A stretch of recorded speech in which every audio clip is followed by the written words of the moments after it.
Sa mga kabataan ngayon, usong-uso talaga yung taper na gupit. Kadalasan is ayaw pa nilang masyadong pabawasan ng ibabaw nito. Ang buhok ng ating client ay malalaki ang hibla saka wavy.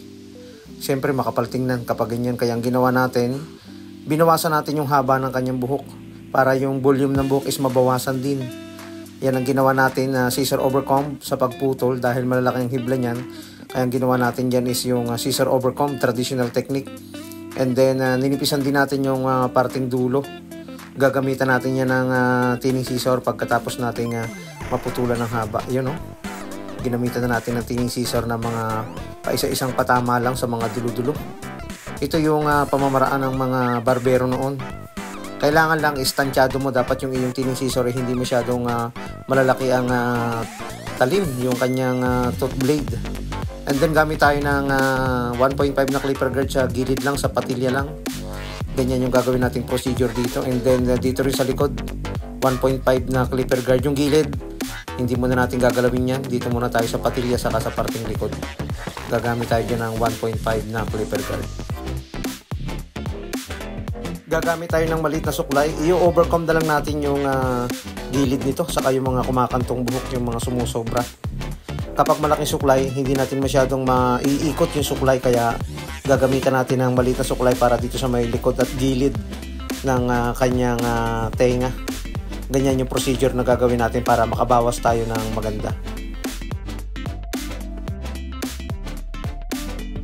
Kapag maliit na suklay lang yung ginagamit natin is mag-iingat tayo, baka mamaya mawala yung ating paghagod sa suklay, mauukit yan syempre, kaya iba yung ingat. And then gamit tayo ng trimmer, gawa tayo ng pinakang linya and then linisin natin yung patilya. Ayan, medyo isa-shadow lang natin ng konti para kitang kita. Same sa likod, nipisan na rin natin, i-fade na rin natin ito sa paggamit ng ating trimmer para rekta na. Tansyahin na lang natin yung paghagod. Ang maganda kasi sa trimmer natin is manipis na yung talim niya, kaya ito na yung ating gagawin na pangnipis, diretsuhan na. Kaya pabor na pabor yan sa mga ganitong gupit yung taper. And then zero open, wag na tayong gumamit dito ng clipper guard, tansyahin na lang natin dahil na ang talim ng ating clipper is naka taper, hindi yan masasagad basta sa motion lang yung galawan. Hindi masyadong mataas yung paghagod, control na control para hindi masyadong mapataas.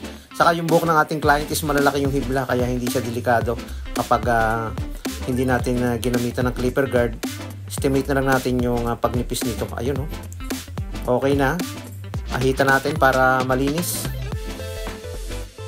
Ayun, ahitan natin para okay na okay tingnan. Usong-uso ito sa mga kabataan ngayon, kaya kung hindi ka pa nakapagpatry ng ganitong gupit, kahit hindi naman sa kabataan, basta trip mo at gusto mo, pwede ka sa ganitong klase ng gupit. Lalo na sa mga basketball player, ganito yung mga gupit na nakikita natin. Ayun, oh. Nakakapogi. Talagang kitang-kitang makapal niyang kilay.